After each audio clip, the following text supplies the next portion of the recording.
Go into the world and tell every man that you meet, there is a man on the cross.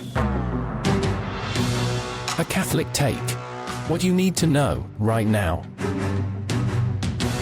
A bold synthesis of inspiration and information. Keeping you up to date on the news and issues from a courageous Catholic perspective. A Catholic Take with Joe McClain starts now. Praise be to Jesus Christ. Welcome back to A Catholic Take, a bold synthesis of information and inspiration. I'm your host, Joe McClain. So good to be on with you. Praise be to God. Good morning. Well, today we're going to be talking about Donald Trump's big power play in Washington, D.C., federalizing the place. The local police department, the mayor, they say, hey, crime is going down. What are you doing? The police union, however, says, wait, they've been faking those numbers. Their members have been blowing the whistle on the deal, and they've been faking the numbers, the stats. And so now Donald Trump has federalized the place.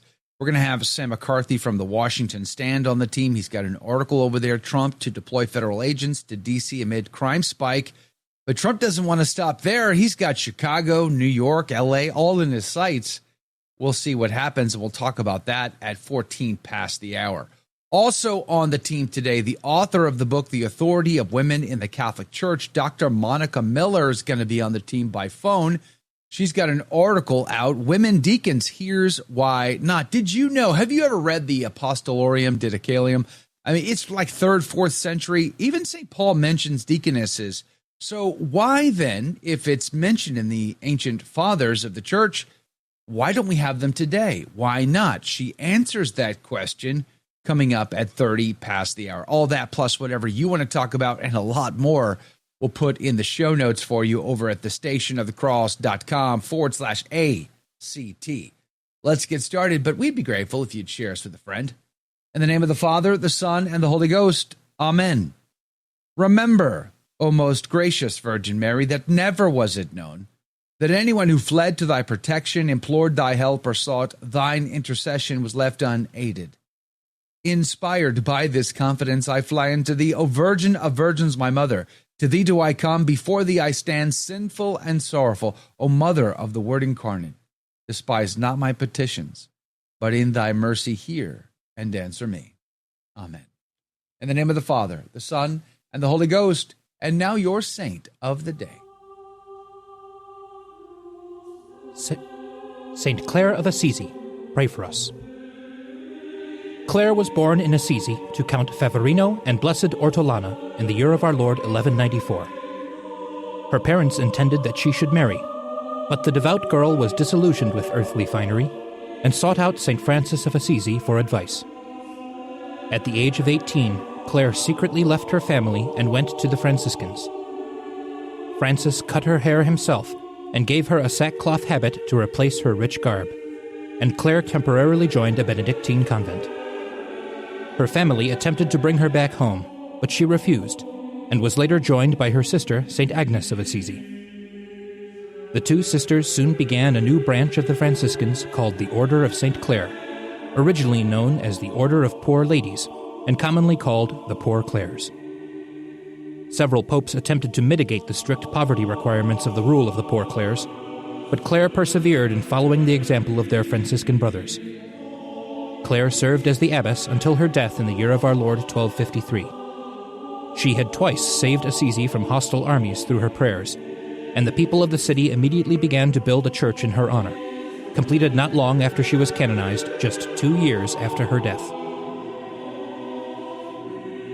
For more about the saints and seasons of the Catholic Church, visit thestationofthecross.com/saintsandseasons. Saint Clare of Assisi, pray for us.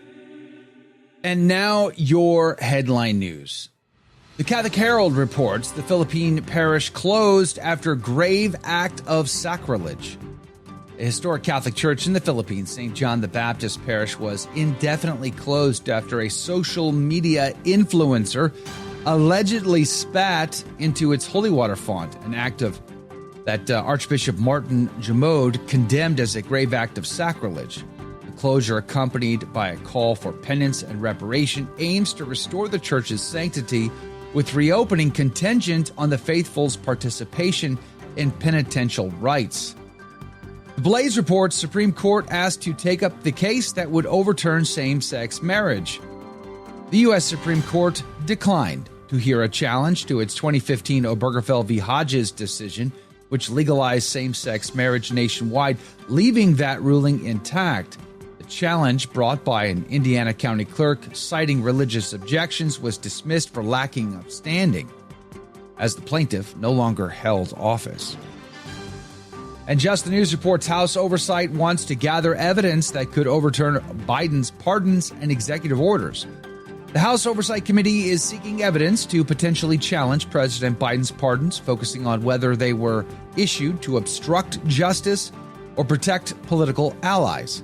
The investigation aims to determine if these actions abused executive power, with possible implications for overturning the pardons. And those are your headline news. The gospel today comes to us from Matthew chapter 18, verses 1 through 5, verse 10, and verses 12 through 14. At that hour, the disciples came to Jesus, saying, "Who thinkest thou is the greatest in the kingdom of heaven?" And Jesus, calling unto him a little child, set him in the midst of them, and said, Amen, I say to you, unless you become converted and become as little children, you shall not enter into the kingdom of heaven. Whoever therefore shall humble himself as this little child, he is the greater in the kingdom of heaven. And he that shall receive one such little child in my name receiveth me. See that you despise not one of these little ones, for I say to you that their angels in heaven always see the face of my Father who is in heaven. What thinkest you? If a man have 100 sheep, and one of them should go astray, doth he not leave the 99 in the mountains, and go to seek that which is gone astray? And if it be so, that he find it, amen, I say to you, he rejoiceth more for that one than for the 99 that went not astray. Even so, it is not the will of your Father who is in heaven, that one of these little ones should perish. The Gospel of the Lord.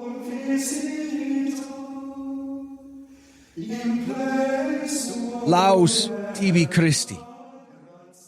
Cornelius a Lapide, the great commentary of Cornelius, would say, the greatest, i.e. the kingdom of the Messiah, which the apostles expected Christ would establish on earth indeed, though a heavenly and divine kingdom that is in the church.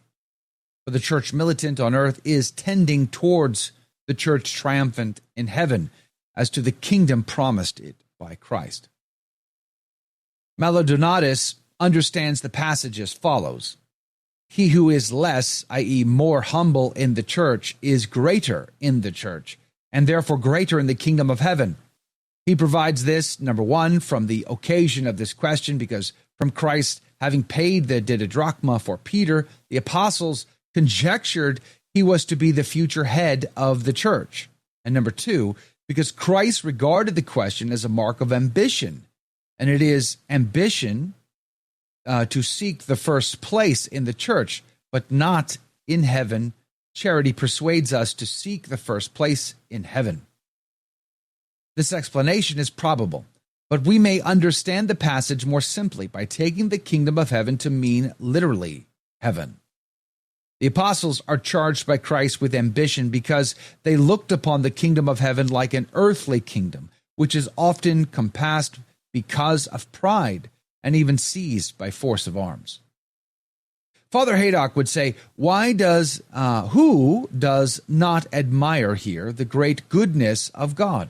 Jesus, knowing that he was soon to leave the world and that his disciples would no longer have it in their power to manifest their charity for him by their kind services, substitutes the poor in his place, declaring that if they receive or honor them, they receive Christ himself. What greater proof can we wish for the merit of good works? Observe the dignity of the humble and little, Father Haydock goes on, whom the world despises. They have angels constantly pleading their cause in the divine presence. They are now weak and unable to defend themselves, but they have their advocates in heaven accusing those who offer them any injury or scandal. It is evident from many parts of Scripture that angels are appointed guardians of kingdoms, countries, cities, and even individuals. The angel of the Lord shall encamp round about them that fear him, and shall deliver them. Psalm 33. St. Jerome does not hesitate to affirm that every man has an angel assigned him at his birth, which he confirms from the book of Acts. Jesus Christ manifests his tender regard and solicitude for us, poor, weak creatures, by becoming himself the Son of Man, thus abandoning in some measure the angels who are in heaven. He is come down upon earth to save by his death what was lost, imitating thus, with regard to men, the conduct themselves observe with regard to their sheep. So the 99 that he leaves behind, those are the angels in heaven. He has come down from the mountain, which is symbolic for heaven.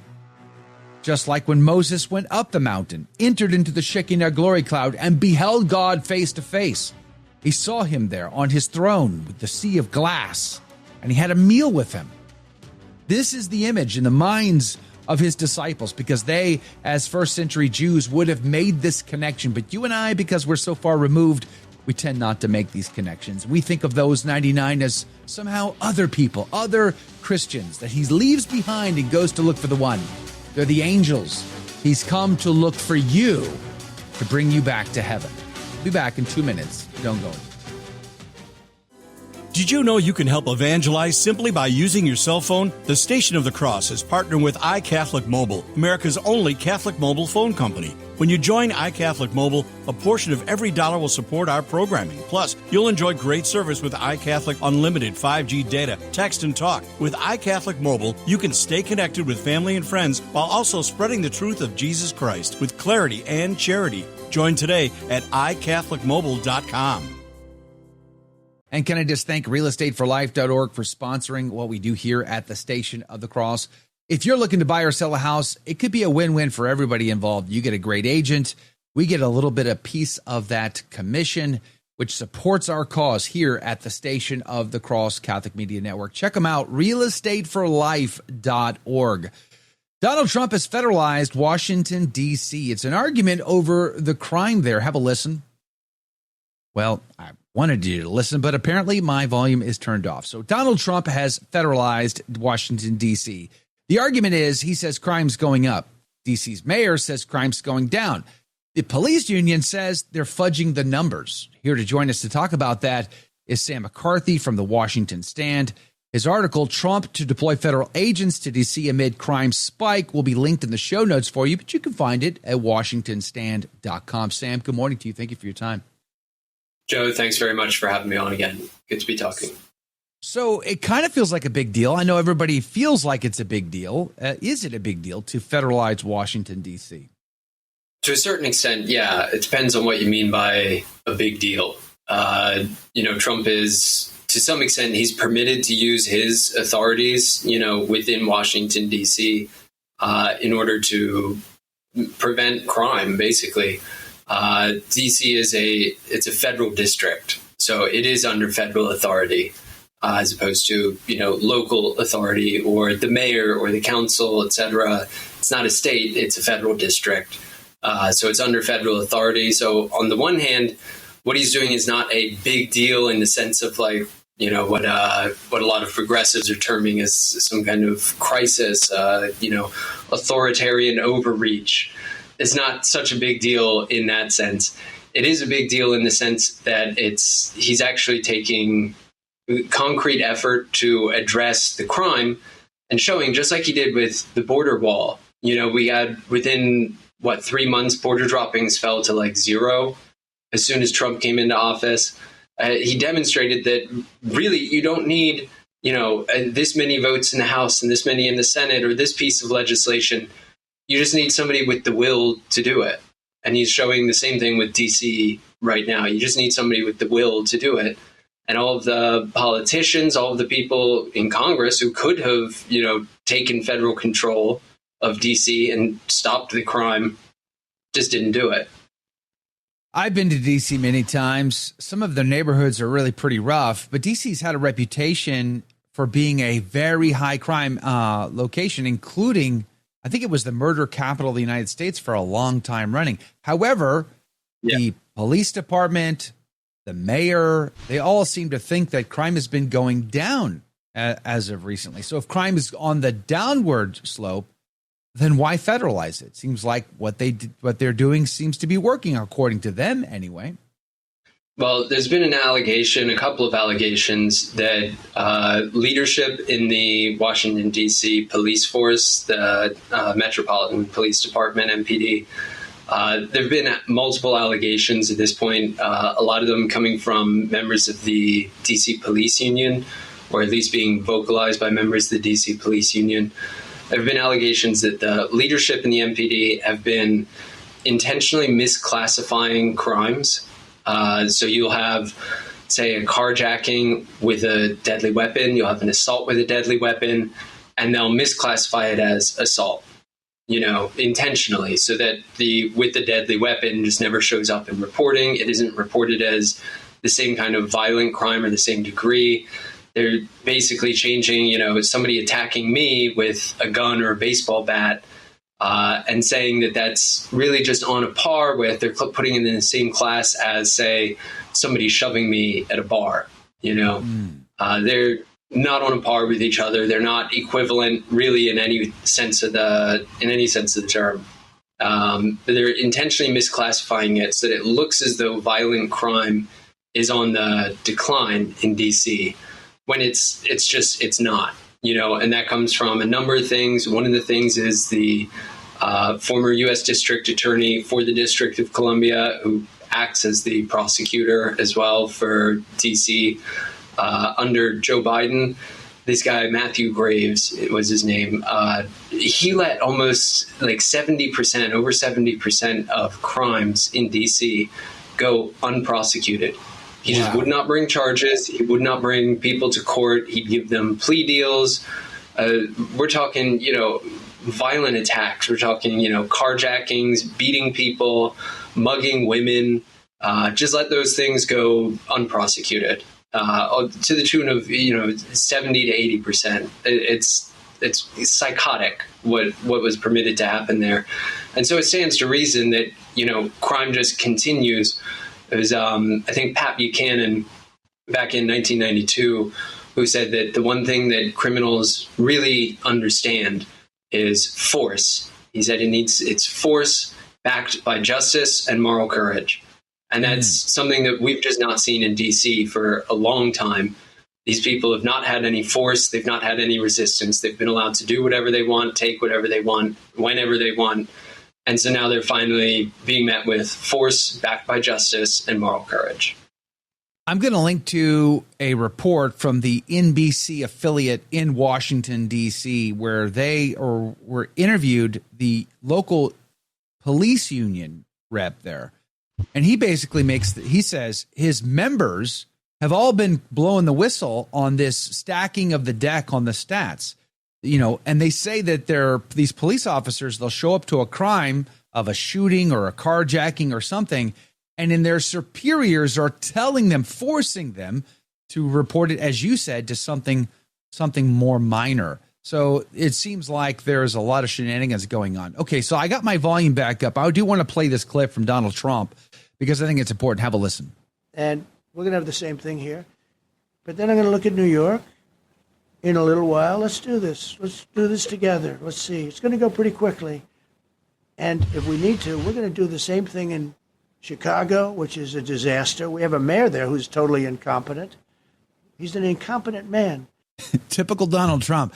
But he's already got New York on the list, Chicago, L.A. could be next. Who knows? I mean, it seems like this is expanding. Isn't that going to – you mentioned at the beginning of this how – there's a lot of people who are going to see this and only think of the worst. They're going to be thinking about, locked city lockdowns and federal overreach. I mean, I myself, who have been very critical of the war betwixt the states, Remember when Abraham Lincoln raised an army and invaded its neighbor to the south in Virginia?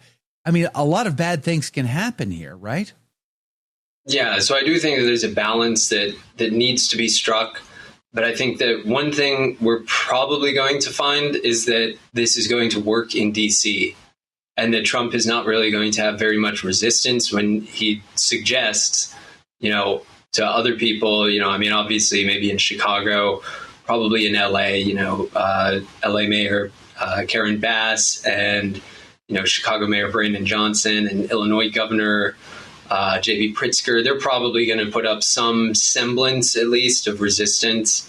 But I think people are going to see this work in D.C., and these major cities are going to start asking Trump for help.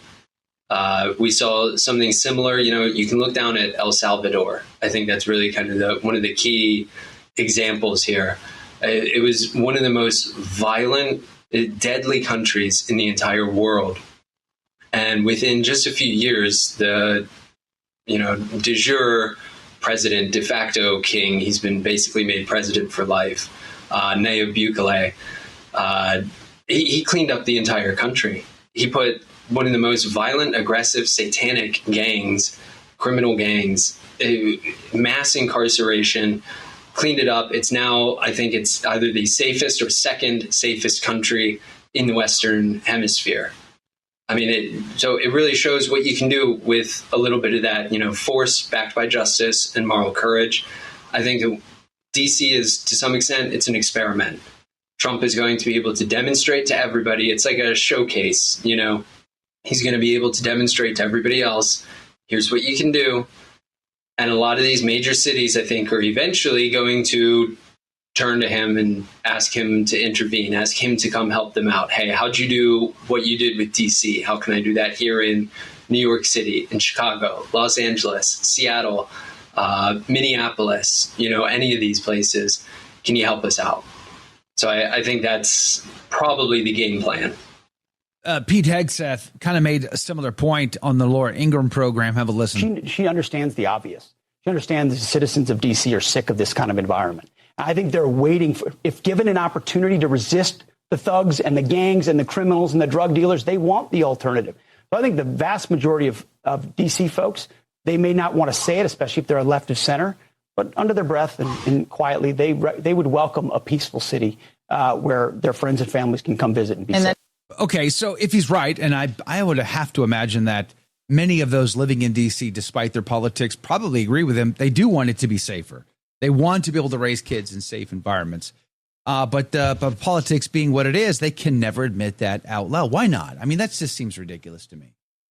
Yeah, I think it's this idea of this kind of paradigm you have regarding language and labels. One of the things that I've noted is that literally for decades, progressives have been labeling conservatives as fascists and Nazis. I remember back in, not remember because I was there, obviously, but back in 1968, Gore Vidal and William F. Buckley were having a debate during the Republican and Democratic National Conventions. And Vidal at one point referred to Buckley as a crypto-Nazi. And Buckley kind of lost his cool on air and threatened to break Vidal's nose and stood up and he called him a slur. It was kind of like a big deal at the time. But that's been something that's gotten under our skin for a long time, but it hasn't really seemed to carry much weight over the last year or so. These slurs of, oh, well, you're a Nazi. Oh, well, if you support Donald Trump, you're a Nazi. You're a fascist. You're, a bigot. You're this, you're that, doesn't really have the same effect that it did, 40 years ago, maybe. And I think there's two aspects to this. One is that I think the people who otherwise would be afraid of saying these things out loud, the only people who actually at this point are the ones who are in office. I think most of the rest of people in DC, they're probably willing to say, or at least admit out loud, that they'd like to see this cleaned up. I think that you're also seeing the term fascist just lose its power. Well, we're down to the wire here with Sam McCarthy from the Washington Stand. Trump to deploy federal agents to D.C. amid crime spike. We're going to link to this in the show notes, but it ought to be interesting to see how this goes. Now, he did mention this was going to be fast. About 60 seconds left to go, Sam, here. How fast do you think, how long do you think the federalization of D.C. will last? He's predicted roughly a week, but I think it could take up to a month, maybe longer. We'll see. Yeah, I don't think you can solve the crime problem in D.C. in a week. You could be Donald Trump all you wish, but I just don't see that happening. I think it's going to take a lot longer. Let's pray it goes smooth, because otherwise you're never going to roll it out in any other cities. Praise be to Jesus Christ. Welcome back to A Catholic Take, a bold synthesis of information and inspiration. I'm your host, Joe McClain, and here are your headline news. Ground news reports Gaza aid seekers killed as Netanyahu faces growing criticism over expanding the war. At least 31 Palestinians were killed while seeking aid in Gaza, including 15 near the Morag corridor, according to hospitals and witnesses. The hunger death toll among children in Gaza has reached 100, with additional deaths reported among adults due to malnutrition-related causes, according to Gaza's health ministry. Israeli Prime Minister Benjamin Netanyahu defended military action aimed at dismantling Hamas, claiming it is vital to free hostages and prevent a humanitarian crisis. Complicit clergy reports Vatican under fire for alleged money laundering Dodge. Vatican faces allegations for enabling money laundering by manipulating bank transfers, with claims from a former financial official that its payroll agency could alter transaction details to obscure senders and recipients. These accusations, denied by the Vatican and deemed technically implausible by SWIFT experts, come amid Pope Leo XIV's efforts to restore the church's reputation amid ongoing financial scandals and a budget shortfall. And Catholics for Catholics reports White House says it will respond to the rise of massacres committed against Christians in Africa. The White House has announced it will address the increasing number of massacres targeting Christians in Africa following a report highlighting the severe persecution faced by Christian communities. The response aims to tackle the rising violence, particularly in regions like Nigeria, where extremist groups have intensified attacks on religious grounds. And those are your headline news. Joining us now is the author of the book, The Authority of Women in the Catholic Church, published by Emmaus Road. We're going to put a link to that in the show notes, along with her recent article over crisismagazine.com. Women Deacons, Here's Why Not. Dr. Monica Miller joins us to discuss. Good morning to you, Dr. Miller. Yeah, it's great to be with you. Thank you. Praise be to God. It's good to have you on the team. Thank you for your time today. A great article, a lot of meat on the bone, so it's going to be a great read for everybody today. But I want to start with this big question. I love the early church fathers. It's a big reason why I'm Catholic today, is because I read the early church fathers in the first few centuries of the church. And deaconesses are mentioned there, Dr. Miller. So what's the problem? If St. Paul mentions them, if they're in the early church fathers, why can't they be here today? Well, the question is, can women be ordained within the sacrament of holy orders? And that's the question. Yes, there's no question that in the early church, within maybe the first 600 years, women were installed as deaconesses. There were rites. This was something very formal. And especially in the Eastern Church, not so much in the Western. This was more of an Eastern Church female ministry.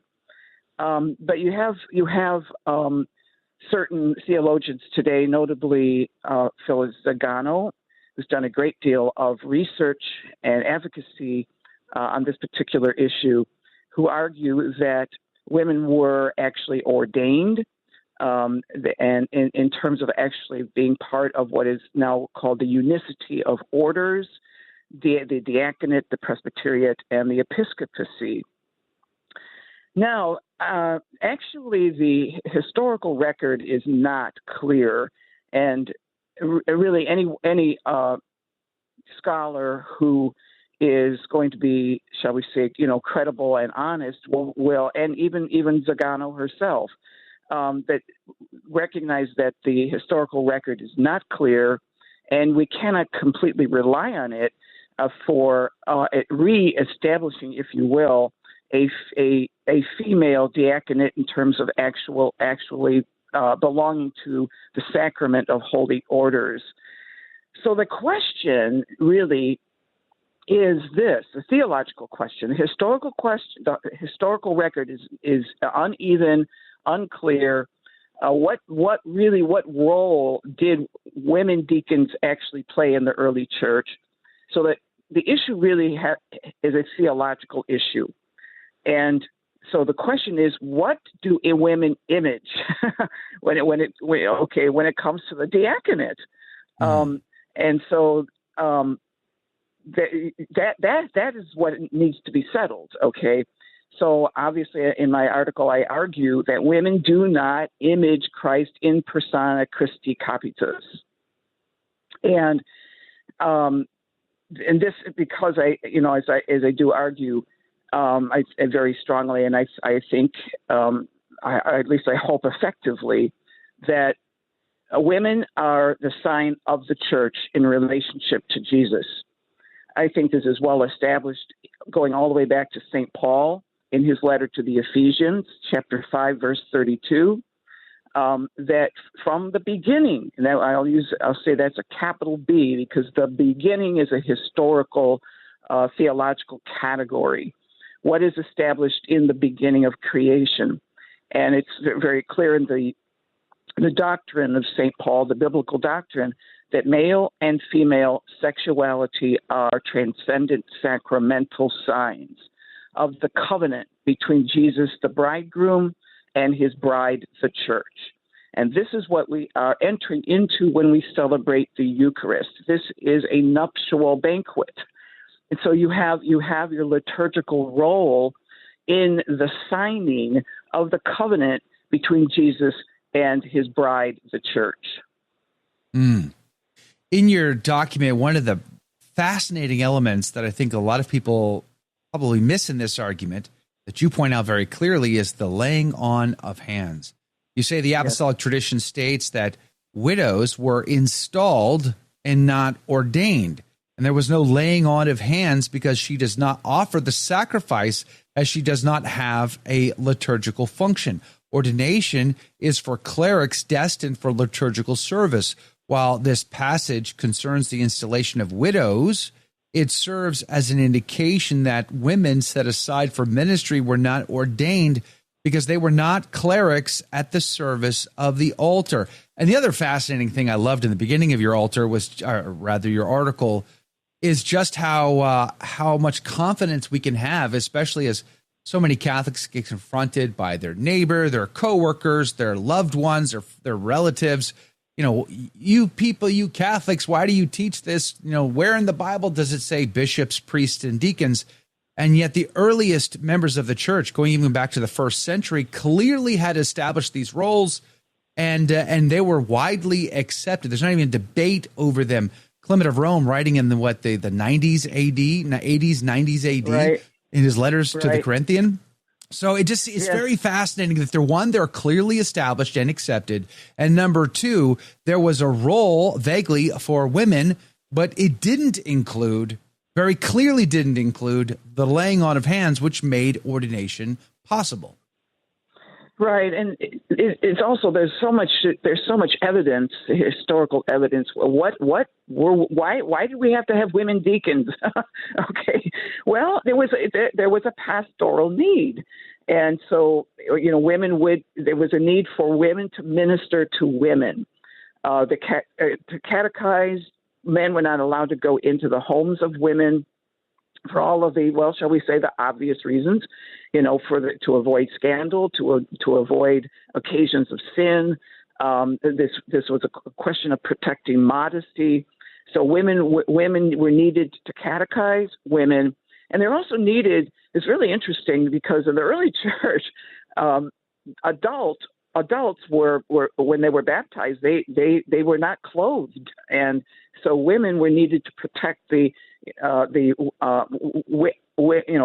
deaconesses were there to protect women during the baptismal ceremony, to protect their modesty, because they were in fact nude in the baptismal rite. And so there was a mentoring that needed to go on between women catechists, informing and shaping and nurturing the faith of other women who were coming into the church in the early centuries. So it's just actually pretty fascinating. But you know, as I argue, Joe, here we are in the 21st century, and women have the ministerial pastoral roles for women are so vast now. It would be a kind of redundancy, I think, at this point, to reestablish a diaconate for women. I mean, could it be done? Yes, it could. Sure, it could. But is it really needed? Would be my question. And it cannot be part of the sacrament of holy orders. The sacrament of holy. What's our problem? Our problem is we don't really understand what is the meaning of gender. You probably noticed, right? Yeah, exactly. Yeah, we struggle with this one. Right. We struggle with this one.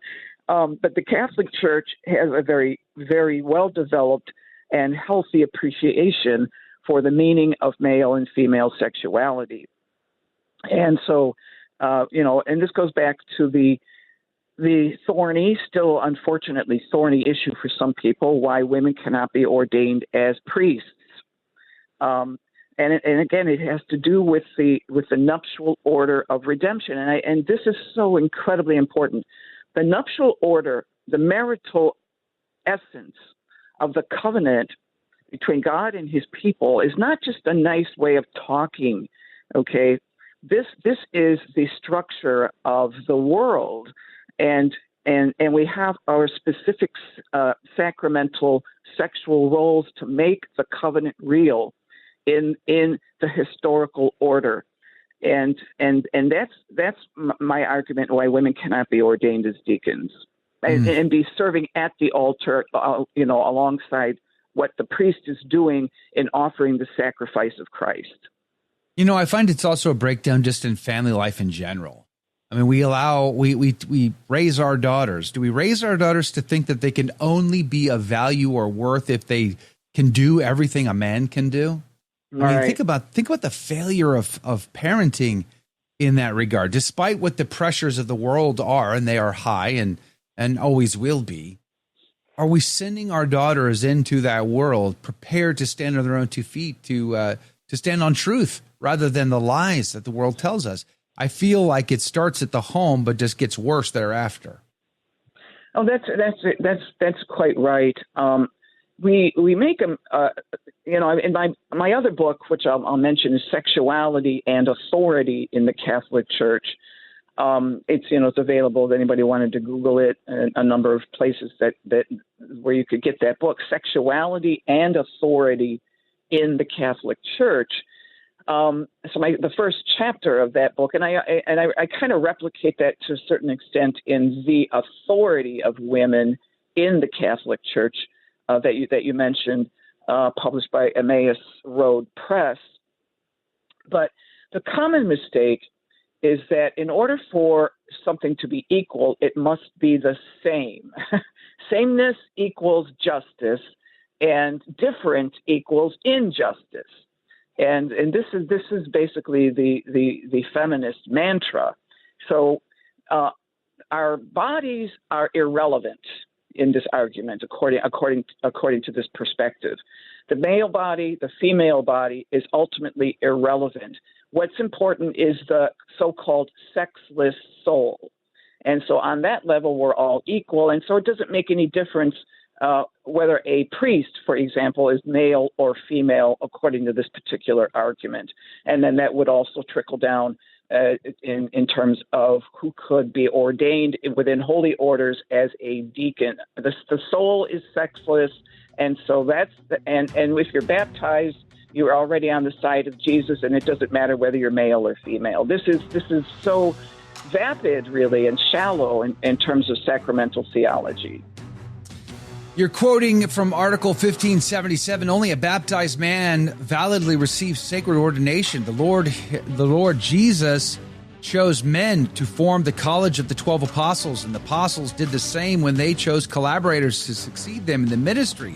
The College of Bishops, with whom the priests are united in the priesthood, makes the College of the 12 an ever-present and ever-active reality until Christ returns. So the question in my mind then is, if the church has spoken thus and settled the issue, why are we still debating it? We're having that conversation with Dr. Monica Miller. Can I just thank our sponsor, iCatholicMobile.com, a wireless phone service for individuals and families that provide support for Catholic media, just like us here at the Station of the Cross Catholic Media Network. A portion of the bills paid by their customers comes to us each month to make it possible for Jake and I to get out of bed at 0:30 and bring you fascinating conversation, latest breaking news. And it's a part of our mission, and we love iCatholic Mobile. So that's more than just 5G unlimited data. They've got resources for families and parenting. If you've got kids that need phones to go back to school, for instance, you can find all of that information on their website at iCatholicMobile.com. Make sure to tell them that we sent you. Praise be to God. We're having a conversation, though, with Dr. Monica Miller. She wrote an article called Women Deacons, Here's Why Not. And I'm going to link to it, crisismagazine.com, but I'm going to link to it in our show notes today over at thestationofthecross.com/ACT. Dr. Miller, welcome back. So why are we still debating this issue? The church has spoken about it. It has settled the issue, but it's still part of the program for some odd reason. I just scratched my head when Pope Francis included it as part of the discussion of the Synod of Synodality. I mean, it's a settled issue. What are we doing? Well, I think partly the reason why this is, well, shall we say, unsettled is because the world that we live in is very much an influence on our thinking. And, you know, hey, if a woman can be president of the United States, why can't she be a priest? So everything is viewed in terms of, what shall we say, functionality. You know, everything a man can do, a woman can do, and maybe she could even do it better, right? That sort of thing. And so we just don't get it. And we live in a world that you know, the secular mindset doesn't think in terms of sacramentality, that the world itself is a kind of sacrament, all right, that reveals the invisible God. And you could even go back to, you know, St. Paul in his letter to the Romans. The visible realities reveal the invisible glory of God, but we don't think like that. We don't treat the world that way, and so it's pure functionality. And male and female sexuality have no transcendent meaning in terms of signing a reality. And again, going back to what we said earlier, what do we mean when we're talking about signing a reality? Well, the covenant, going all the way back to the Old Testament, the covenant between God, and his people is a nuptial reality. And that means automatically that male and female sexuality are transcendent, sacred signs. That's why, you know, this whole thing with transgenderism and so on, altering and mutilating your body to have it conform with your mind and your psychology. Right there, we already see that gender itself has no inherent meaning, and so this is our problem. So the Catholic Church has to insist that male and female sexuality has a God-given sacred meaning, and that you need to enter into what is your redemptive role. So I have that fantastic, you know, that I love that quotation from Saint Edith Stein, right? She talks about how she did an awful lot of writing on the role of women in society, and even from a psychological perspective as well as a spiritual one. But she argues that woman is called upon to embody in her highest and purest development the essence of the church, to be its symbol. Okay, Yes. so that needs to be taught to third graders in catechism class. Okay, so this becomes part of our spiritual outlook as we enter into practicing our Catholic faith, and so that, you know, instead of it being sort of just a theological debate or a scholarly argument, this is really something that needs to be taught at the earliest ages. When young kids are entering into a catechism class, so then maybe that would help resolve our tension on this whole thing regarding the role that gender plays in signing the covenant between God and His people. Yeah. You even go on to say, if men in holy orders image Christ to his people, the sacramental nature of male gender is in relation as Christ, the male Savior, is in relation to what is feminine, namely the people of God. But I also think of Our Lady in this conversation too, Dr. Miller. I mean, Yes. the greatest evangelist ever in the history of time is the Blessed Virgin Mary. More converts, more miracles, more amazing. There's par excellence. There's no greater example of what it means to be a true disciple of the Savior than the Blessed Virgin Mary. And yet that's not good enough for so many women. They want more. Well, so let me put in a shameless plug for my book, The Authority of Women in the Catholic Church, because I have an entire, maybe even actually 2 chapters on Mary in relationship to the church. And the church is founded on the pattern of Mary. Mary is the proto-church, shall I say. And the most fantastic and deep and beautiful theology is what we get from the fathers of the church on, their treatment of the church as mater ecclesia. Right? The church is mother church. And this is not just a poeticism. This is not just a nice way of talking. The church is female in relationship to Jesus. And even to the point where they would get actually rather graphic about it. St. Augustine, for example, would talk about the church, the mother church, birthing children. Well, where is the uterus? And he actually uses that word in one of his letters.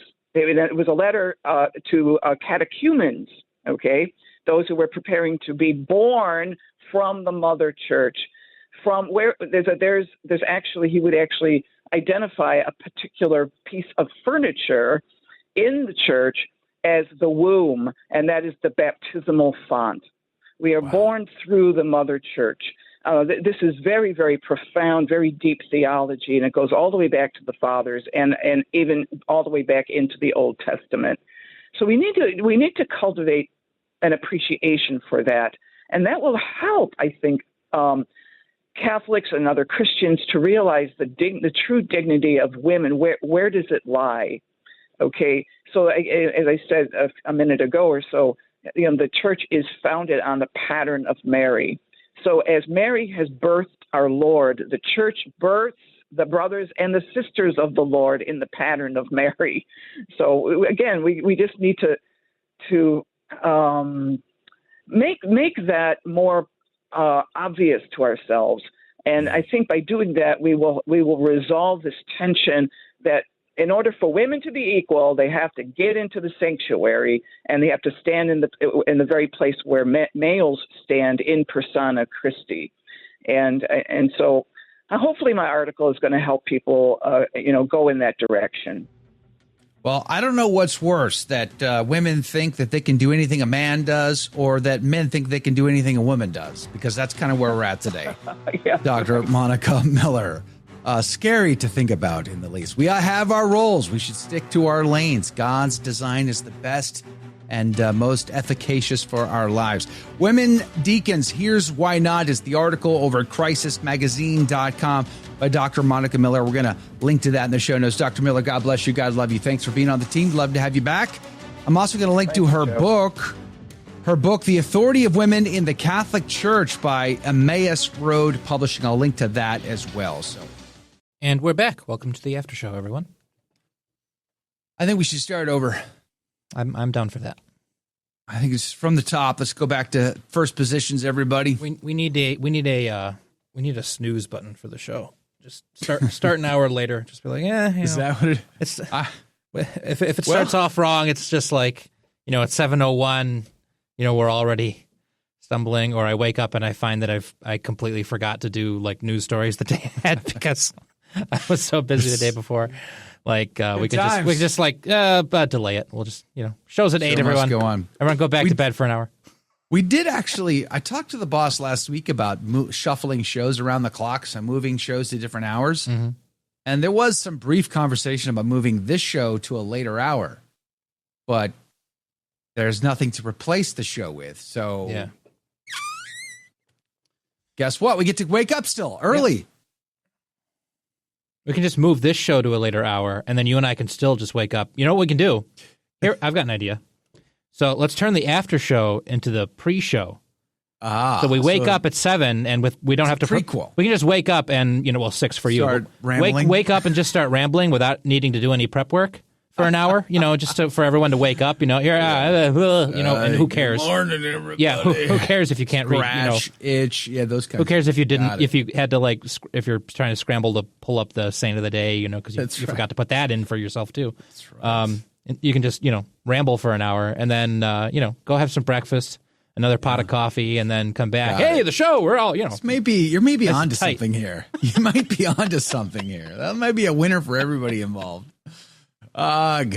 Someday. I did say to the boss, I kind of someday would like to not have to wake up in the 3 a.m. hour. Mm-hmm. That'd be all right. I could take that. The question is, would you guys hang out with us if it was later in the day?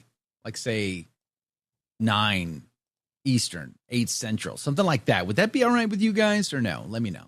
Let me know what you think in the chat box. Hey, good morning to Damon, James 16897 from sunny Romania. Sharon, good morning to you, Sharon. Thanks for being on the team today. Hopefully you're feeling really well. Eileen, good morning. What was up with that crash in Kalispell, Montana? Well, Kalispell's beautiful, by the way. If you've never been to Kalispell, smack yourself, step 1. Step 2, book a trip to Kalispell. It's a beautiful place of the world. Very close to the Canadian border. And you've got Glacier National Park right there. Gorgeous. I went on a mission trip there in 2020. It was fantastic. Eileen, good morning to you. Tragic Burton Tweed and Toe. Always stirring the pot, it looks like. Good morning. Good morning. Jane has abandoned ship to Telegram. What happened, Jane? Why did you leave Telegram for Facebook? What is going on? Jack is here. Good morning to you. I says, I love when Joe says every morning, praise be to Jesus Christ. Even being tired, he does it with fire. That's true. I practice it too. I have to, because otherwise I will mess it up. Good grief. Don't get old. That's the answer, is don't get old. All right? Because if you get old, then your brain doesn't want to work. And it just gets worse and worse and worse. Speaking of getting old, I was doing my normal kickboxing thing yesterday, and I messed my hand up. That's never happened before. I got this giant bruise on my knuckle now. I don't even know what happened. Mike K from Sunny. Are you back in Virginia, Mike, or are you still in Toronto? Are you still behind enemy lines? Why would you still be in Toronto? Exactly. Why do friends let friends stay in Toronto? No, I didn't even let my fiance stay in Toronto. Right, exactly. Where is the Karen concern? Paul, good morning to you. Snooze button for the show. Could you imagine taking a nap on the show? That'd be great. Low key, good morning. I have yet to pass out on the show. It's possible. I mean, I could black out. I did come close a few times, but by the grace of God, it's not happened. Tim H., good morning to you. 7 is perfect. 9 is too late. 7 is the problem with 7, though, is like right now on the radio, because we're a radio program. I think that's the problem I run into is people don't understand. They think of us like podcasters because everything is a podcast these days. But we're still primarily a radio show. And on the air right now is the Holy Mass. If we move the Holy Mass, the pitchforks and torches will come out. They will surround Jake, and it'll get ugly. So we don't want that. So we can't be in the 7 o'clock hour. You're gonna have to be like 8 o'clock Eastern. That'd be 7. 8 o'clock Eastern is the Mass. That's what I meant to say, right? Yes. I meant to say. So 7. No, he says 7 is perfect. That's This is all just sounding like. what am I let's talk about the brain not working. I'm trying to do math in my head of converting Eastern and Central Standard Time because I live in Central, which is God's time zone. And then he lives in Eastern, which is, closer to the sunrise, which is closer to heat, which is closer to hell. So I'm just saying that. Low key. Joe, why don't you move to the north, South Dakota? Interesting. The Badlands would be amazing, actually. I've never been to the Badlands. I've been close. Closest I've ever been to there would be Custer's Last Stand. Custer's Last Stand. I said custard. Maybe that was a Freudian slip because I really just want dessert. But honestly, it's Custer's Last Stand. Custer's Last Stand. That's the closest I've ever been to the Badlands. I'd love to go. I'd love to visit. It looks beautiful to me. Why don't I move there? I don't know. I've never really considered it. I think there is a TLM community. Is it North Dakota? I forget.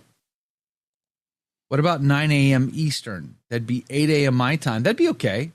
That'd be great. That means I'd be able to get out of bed at 5 for a start time of say 5, 6, 7. It'd be because it would start at 8 o'clock my time, 9 Eastern. Yeah, that'd be all right. 2 hours. I could live with that. That'd be like it's like sleeping an extra 2 hours. Whew. Man, that's bougie right there. Remember, North Dakota was only a state to never shut down. It was the only state to never shut down during COVID. Okay, now you're making sense. But here's the question: where does it fall overall tax burden? How are they specifically on property tax? Are they family friendly? Do they support a man and a woman trying to raise kids? Or are they into craziness? How about homeschooling laws? We homeschool. I do not want the state involved in my homeschool. Okay? In Texas, the state does not get involved in my homeschool. What about in the I'd have to look all that stuff up. I'd have to figure that out. Tim says if Joe moved to Eastern time zone, he'd get an extra hour sleep. I'm thinking about hacking this. There you go. I've even considered moving past the East Coast and moving all the way to like Scotland or something. There you go. Then you can do the show at like noon. Right. Then it's like you can live like a Mediterranean and wake up at 11 a.m. Exactly. Whew, could you imagine? That'd be amazing. Jane says if you moved to New Hampshire, you would be getting up in Eastern time. I've been thinking about that, but my wife sort of got like we went to Tyler and then we were getting like it's kind of like going to a timeshare, pitch. They were like pitching hard to move to Tyler, Texas. And now my wife's thinking they were like whispering, "You don't want the snow, do you? You don't want to shovel snow. Remember all that windshield washer fluid you got to carry? You got to carry like a 10-gallon tank of windshield washer fluid in your back of your truck every winter just to kind of clean off your glass come April and March and May, or in Buffalo's case, June. I think what's the problem here is we've got a fight between the Eastern time zoners and everyone further to the West who wants it to be at a decent hour as opposed to 4 a.m. or whatever it is in California. There's no winning. Yeah. There's no winning. But someday would be nice. Someday would be nice to be able to not have to get out of bed at 3-something in the morning. Should we move the show? This is the question on the YouTube chat. No, at 67%. Wow. 33% say yes to later in the morning. Yes to whatever's 7 a.m. down under. What would be Australia right now? Where are they at? Let's see if we can look that up. Can I look that up? Let's see. We got to add a time. Let's go to Sydney. S-Y-Y, Sydney. Depends on which part of Australia. Oh, I'm going to go with Sydney. It's 10 p.m. right now in Sydney, Australia. There you go. So that would have been 9 p.m. 9 p.m. in Australia time when the show starts. It'd be kind of like being like avoiding Babylon all of a sudden. You're doing shows late into the night. It'd be like our election live stream. That was fun. It was a good time. That's true. But Don't know yes, if I'd want to make a habit out of it. Off the air entirely. Wow, thanks, Jake. That was. I gotta throw a bone. I gotta throw a bone to the haters. Let them have a vote. Would you gotta like let to them move feel our show? I gotta let them or feel, do you want to burn it to the ground? I gotta let them feel like they're taking part in the democratic process. You know, it's their little participation trophy. I voted. Get your I voted sticker. You know. Wow. Okay. Well, please, if you hate us, please do vote. At least justify the fact that was put there at all. Yep. Please vote to burn us down. It'd be great to have one vote for that. That'd be funny. One vote. Yvonne, good morning to you. I can vote. Can I vote? There you go. You vote out. No, I can't vote. It won't let me vote. That's because I had to. Why do I not get a vote? Because I had my to switch, channel. Because I had to switch into your channel to create the poll. It's your poll, so you don't get a vote. I've been robbed. I know. Anyway. Yvonne, good morning to you. Number 2 on the leaderboard and on the team. Yvonne, you are amazing. God bless you. Thanks for being an insider. Sounds like Gnosticism. Is that the deaconesses thing? Probably. Gregory, good morning to you. Kilroy, Helen Grace, Alberto, good morning to you. Liz Finch has a KSW. slogan for us. Oh, yeah? Move the Joe, not the show. Move the show. Yikes. Move the show, not the show. That's kind of catchy. I know. It's catchy. The traditional Thomas is back in the chat. Joe McClain does not get old, just more wise. More wiser. More wisest. More wisest. Christine OFS, good morning to you. Thanks for being on the team, Joe McClain. I would be free to listen to your show at most any other time, certainly 1 hour later. Thank you, Christine. You are amazing. God bless you. Diane, Shaquille, Janice, good morning to you. Don Paddock, Lori says no. I mean, emphatically no. She got right to the point quick, didn't she? Don Paddock says no, keep the same time. It is a great start to the morning. Praise be to Jesus. Jane says, if you move, if I move to New Hampshire, I get an extra time, I get an extra hour of sleep. That's true, but then I'd probably have to waste that hour shoveling snow. Therein lies the problem. What? So you can go to your home studio? Well, okay, good point. Good point. Okay. You've gotten the perfect job to live and work in the winters in the Northeast. Anywhere. I could literally anywhere where there's internets. I could literally work. If you have to shovel snow on your way to your home studio, something's gone terribly wrong with your house. Terribly wrong. But I'm just having flashbacks to when I did live in New Hampshire and had to shovel snow to get to work. It was horrible. I've been there. I mean, my house was lower than the road, so it was like they would plow the road and put a wall of snow at the top of my driveway that I would have to shovel out. And then there would be the 3 or 4 feet of snow in the driveway that I have to get rid of. Man, it was like work. You got up early to do that work. It was so rough. And I get stuck and couldn't get out of that driveway so many times. I'd have to call a tow truck to get me off to work. I kind of don't miss that. If I ever move back to the Northeast, I'm definitely not getting a house lower than the road.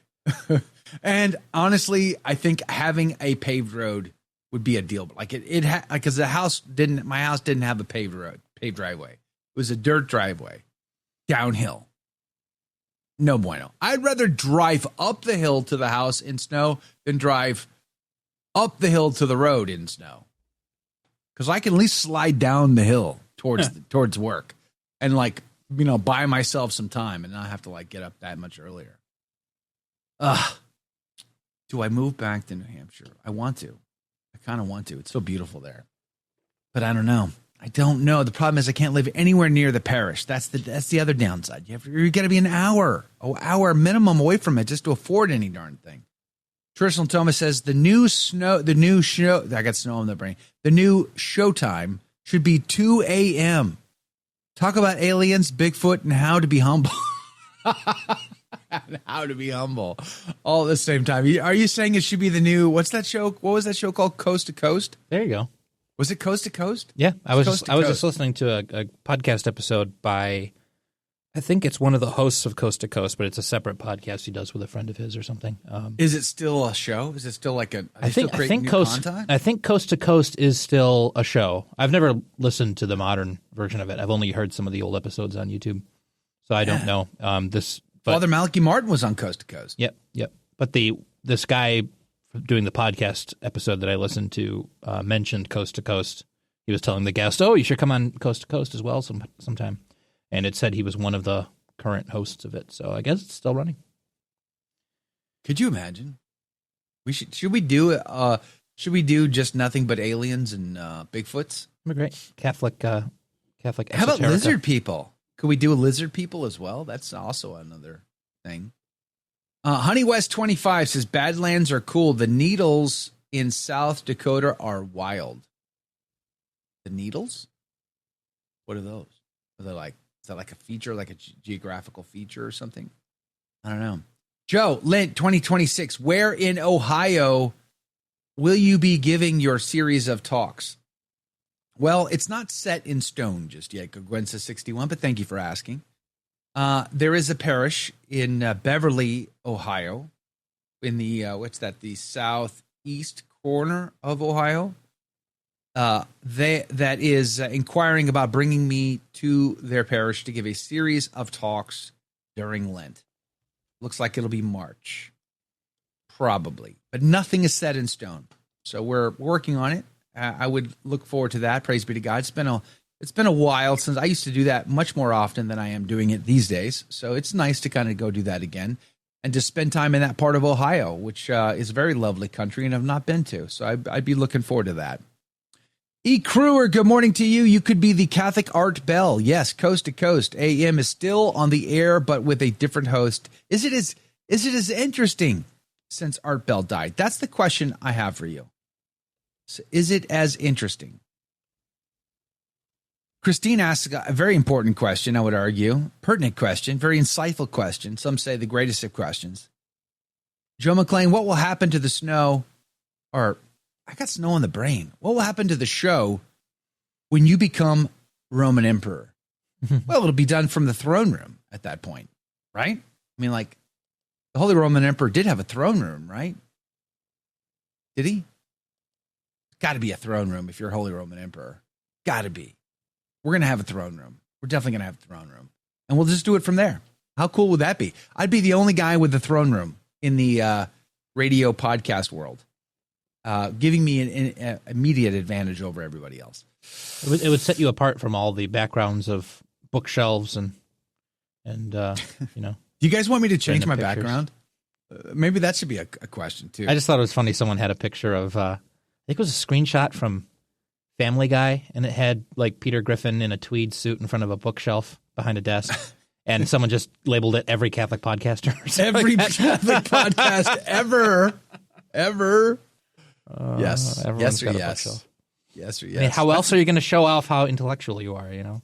Yeah, that's exactly what I'm saying. Exactly. What you can't see is the stacks of books off camera that are just piling. Yeah, that's what the sides of my bed in my apartment looks like. It's just stacks of books that I'm halfway It's through. rough. I got 4 new books just today, actually. Last night I woke up this morning and they were sitting next to my bed. They had just come in the mail. Mm-hmm. The Most Powerful Saints in Exorcism by Charles Front and Patrick O'Hearn came in the mail.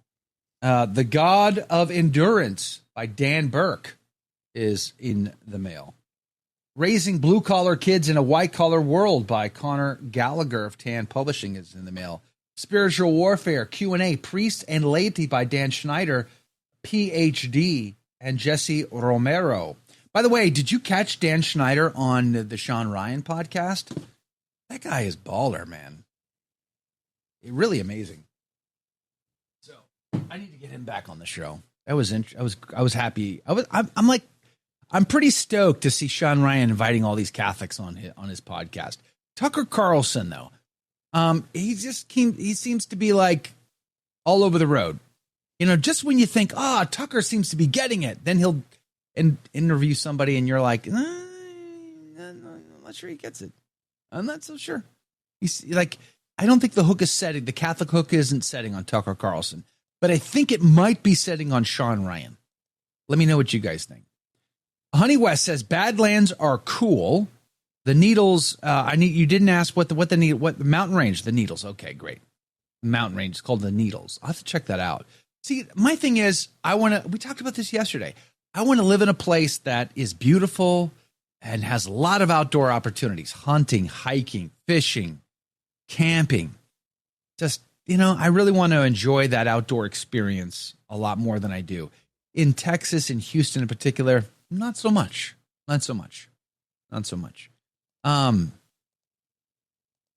Colin says 15 minutes into the after show and we haven't started talking about movies yet. What is happening? Who's running the show? I mean, we are talking about podcasts and radio shows, so yeah, just a different Colin, form of media. Hold my beer. Watch this. Yesterday, I will not play it on screen. I will not even link to it for you. I saw a trailer on the YouTubes for a movie called, what did I say it was called? Him? What is it? I think it was Him. Him? Yeah, it's called Him. It's a horror film. It's kind of like, what was that Karate Kid film? Karate Kid Part 87, Ralph Macchio plays the guitar against the devil. Crossroads? Was it called Crossroads? Ralph Macchio competes against the devil. Remember that? Vaguely. Crossroads sounds like it might be right. Might be called Crossroads. It's kind of like that, where you have a young football star who basically sells his soul to become a great football star. And is this thing a Tarantino film? It's like a blood fest. But it seems blasphemous to me. Even the cover art, Him, H-I-M. He's got his arms out like he's crucified of sorts. Seems blasphemous to me. I couldn't believe it. Like, just the gall. I could believe that director would be blasphemous. Who's the director? I didn't even look it up. Jordan Peele. Oh. Half of Key and Peele. All his films are garbage, lefty nonsense. Garbage, lefty nonsense. Yep. This is satanic and demonic. He's just embracing it.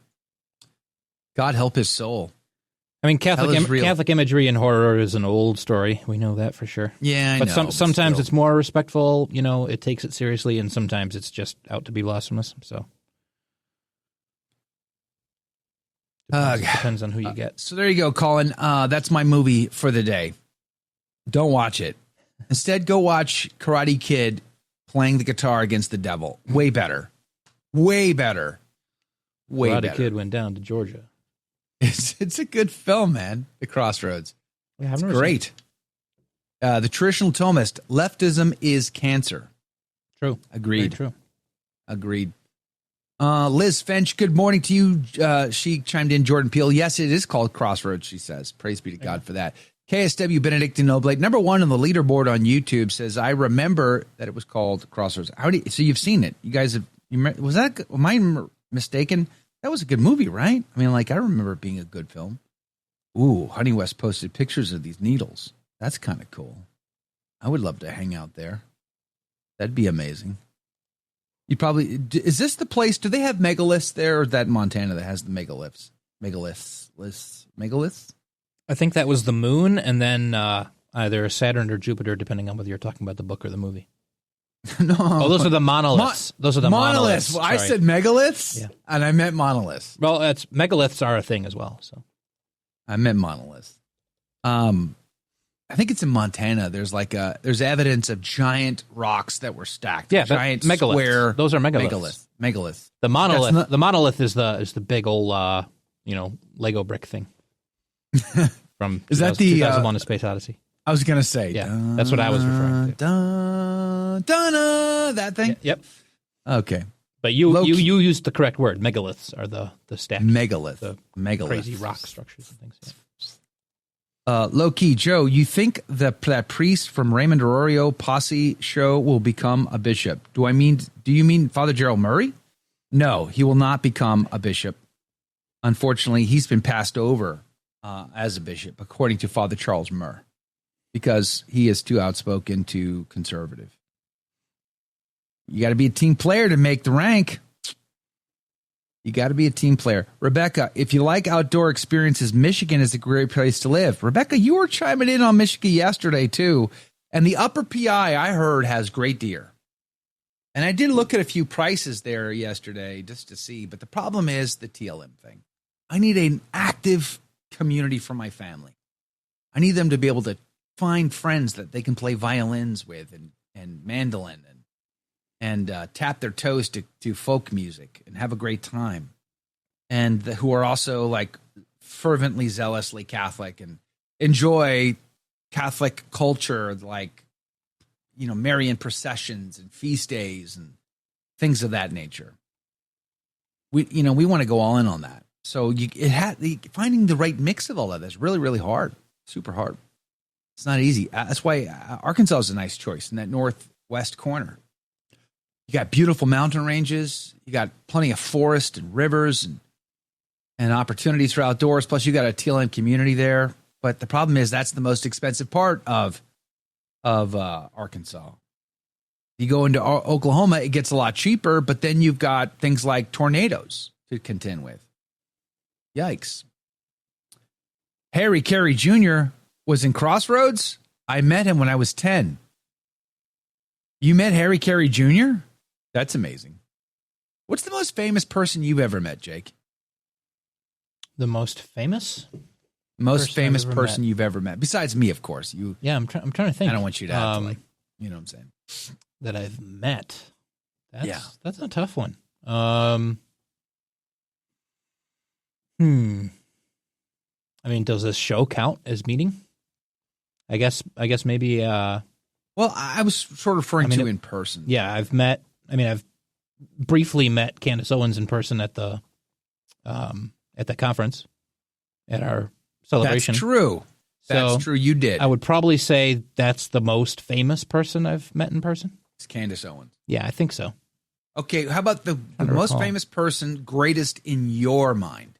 Oh, as far as so who I would consider, sort of a celebrity, the top of your list. Okay, your personal list. I really enjoyed hanging out with Charles Coulombe at Gene McCarthy's Irish pub and staying up until 1 a.m. singing songs outside of it after it closed down. That was entertaining. That was a fun time. I'm not surprised drinking is involved in this story. Yes, drinking and smoking extremely strong pipe tobacco and singing old songs that no one else knows anymore. Not at all surprised. Kalamazoo. That was fun. As far as I guess you could probably call Sir Charles a minor celebrity, an internet. Yeah, sure. Why not? Yeah, exactly. He's been on shows and everything. That was probably my most entertaining interaction with someone like that. So that was fun. That's cool. Mm-hmm. Let me know who the most famous person you guys have ever met in the chat box. Let me know. Robert DeBruce, good morning to you. Lynn Pine, good morning to you. Thanks for being on the team today. Does Kalamazoo have a TLM? St. Mary's on Charlotte. We even have folks who play the violin. Oh, wow. Now you're talking. And you have snow. E. Crewer says, doesn't Texas have lots of tornadoes? No, we voted them out. Our legislation canceled them. Like, hey, we're not interested, for whatever reason. We don't, because if we have a tornado, then we have to ask for federal dollars for relief. So no, thank you. We're just going to pass. We have stuck with hurricanes, though, for some odd reason. I don't understand it. We keep our hurricanes. We got rid of our tornadoes. You met Johnny Unitas, Doug? That's kind of amazing. Eddie Arnold, great voice. Who's Eddie Arnold? Why don't I know that name? Greg McElhenney met him. Eddie Arnold, he was a singer. Okay. Francesco Totti, says Albie. Now I'm going to have to Google them. I don't even know who all these people are. Alaric says, meeting Bishop Schneider and Cardinal Burke, I would argue, is the great privilege. I would say that's a pretty good one. Mm-hmm. Praise be to God. That's a good one. Clayton Lee, good morning to you. Thanks for hanging out with us today. You were a seminarian with the SFM back in 75 for 9 months. I was put in a house with other seminarians on Kensington Ave. Wow. Did you discern out? I'm guessing you did. Colin says, I met Kenny G. Wow, you met Kenny G? He was in the last row of the airplane. When he got off, he walked through the first class and said, I miss the days I rode up here. No kidding. That's crazy. Kenny G. Kenny G. He's the guy who he taught himself. He didn't invent it. I'm sure he didn't invent this, but he taught himself how to blow out of his mouth while breathing in his nose at the same time. Mm-hmm. So he could play a continuous note with no interruption. Like, think about that. That's pretty insane. Like, that's worse than, it's like this I thought was hard. That's nothing. I can't physically make myself blow out and suck in at the same time. It's just impossible. Somehow he was able to do that. Talk about being a claim to fame. Kenny G. Back in the 80s, he was pretty big stuff. That jazz pop that he put out, he became pretty famous. I can't believe he's riding coach these days, though. Albie says, Italian football player, world champion. Okay, that's pretty interesting. Annette Funicello says, T.L. Russell. Welcome to the team, by the way. Thanks for hanging out with us. You met Brooks Robinson, Doug? Wow, you're meeting everybody, aren't you? Cool, yeah. You're married now for 28 years. Praise be to God. Clayton, we're glad you're here. Thanks for that. Diane says he went to Bishop Schneider's Mass and received communion from him, too. That's pretty amazing. Circular breathing, says Dan. Well, you make it sound so easy. It's not. It sounds impossible to me. You saw Ewan McGregor in London? I once saw, talk about celebrities we've seen from a bit of a distance. Patrick Swayze. I saw Patrick Swayze when I was in San Antonio years ago, many years ago, as what's his name would say. James, you've met Mark Wahlberg? I don't know who Rick Ocasek is, though. I have no idea who that is. You met Rick Ocasek? That's awesome. Who's Rick? Who is that? Lead singer, one of the two lead singers of The Cars. Wow. Had a great solo career, too. I did not know that. That's crazy. Rick Ocasek. Oh, awesome. That's pretty cool. Mark Wahlberg. Short guy, isn't he, Jane? Short guy. Little guy. Patrick Swayze was also short, by the way, from The Cars. That's pretty cool. That's actually pretty cool. I'm trying to check all the chats at the same time. It's never working out. Most famous person I ever met was probably Michael Voris, says Rebecca. No kidding. Father, I met Michael Voris one time. Father Sirico. Or Father Sirico. Have I ever met Father Sirico? I don't think so. I did interview him once. No mention of Shifty Shift today? Oh, yeah. Didn't he leak information on Donald Trump? I thought I saw that in the headlines. I didn't read it, though.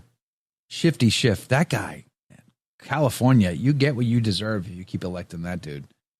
Damon, I've met a lot of famous people, but consider the Catholics greater. Okay, here's a question, because Damon is TSA. Who's the most famous person you've met while going through security at the airport, Damon? I have a story. I have met a famous person going through security at the airport. You got to tell me who your most famous person is first, though. Tim H., I've already met Joe McClain, so now anyone else famous I meet will be a letdown. Are you competing with the traditional Thomas for flattery? You're doing a great job, Tim. Keep her up. Keep her going. Cigar Mode. Welcome back, Cigar Mode. That says that's infamous. Who's infamous? Ginger Gal met Matt Kenseth. Matt Kenseth. The iceboard crane looking dude who married Paulina Porzakova. I don't even know who that. What do we start KSW over? is talking about Rick Ocasek, and she very cleverly says that he looks like Ichabod Crane, and that's true. He's very tall. Ichabod and lanky. Crane. He was very tall and lanky and narrow looking. I forgot about Ichabod he married the Crane. supermodel Paulina Porizkova, I think was her name. I totally forgot about Ichabod Crane. That's why I didn't read it correctly. Jean Bellevue, a Montreal Canadiens hockey player. Yeah. That seems Jean about Bellevue. right for a hockey player from Jean. It's Famous Jean, player. not Jean. Jean. Jean Bellevue. Jane says Louis Gossett Jr. at Logan Airport. What? Hey, cool. You met Louis Gossett Jr. from the Eagles? Not the band, but the movie? The documentary film where they fly in 2 F-16s and destroy the whole country? So cool, that movie. Now, of course, Officer and Gentleman is arguably his greatest work. He played the drill instructor. It's Wasn't that his most amazing? famous one, right? Probably his most famous one, yeah. No one remembers Enemy Mine. Oh, yeah! I forgot about Enemy Mine. He played an alien who could have babies. And then they had like a little gospel. They had like an alien gospel, and he taught the human how to read it. Remember that? It's a weird And it was like a tiny book. It was like a little book, tiny book. And the human had to like memorize it all. Man, what do you call that when as a captive you like start to think like your captors? What do they call that? They call it Stockholm syndrome, but like that's Stockholm not syndrome. It's not correct, and it didn't happen or something like that. So it's like it's not even the name that technically is correct, but they call it Stockholm syndrome. Yes. So it's Stockholm syndrome. Yes. Got it. Definitely. Helsinki syndrome? Definitely. This is Helsinki. I don't know. Damon, you saw Joe Biden go through airport security. There's zero possibility of that. There's no way Joe Biden, former senator, vice president, some say even a president, goes through TSA. That cannot be a thing. How is that? Did you just see him in the airport? No, you got to explain this to me now. There's no way Joe Biden went through airport security. Does Donald Trump go through airport? No. Does Nancy Pelosi go through? They fly private jets. There's no way he goes through airport security. You're going to have to explain that one to me before I tell you who my most famous person that I've ever not met, going through airport security. Tony Randall walking in Central Park. Really? Honey West 25. That's pretty fascinating. Don Paddock, from 1995 to 2005, I took pictures at Dallas oldies and jazz concerts. I met most of the groups I grew up with. That's kind of cool. That's a cool gig. In 1995, I was passing through Dallas. I lived in Irvine, on the shadow of the football stadium there that's now been since destroyed and torn down. And I worked at a machine shop in Addison, Texas, for a very brief amount of time before I moved to Oklahoma and went to radio school. Jane says he wore a full-length leather coat embossed on the back with, I think, an eagle. Oh yeah, from the movie, you mean? Louis Gossett Jr. Mayonnaise, man, mayonnaise. How amazing was that? Those scenes. I was just thinking about that film the other day, actually. And how sad it was that character committed suicide at the end of it. Really, really sad. Man, I'm having some memories now. Brad Delp, Steven Tyler, Amanda says. You met those folks? Silent Fire, good morning to you. Welcome back.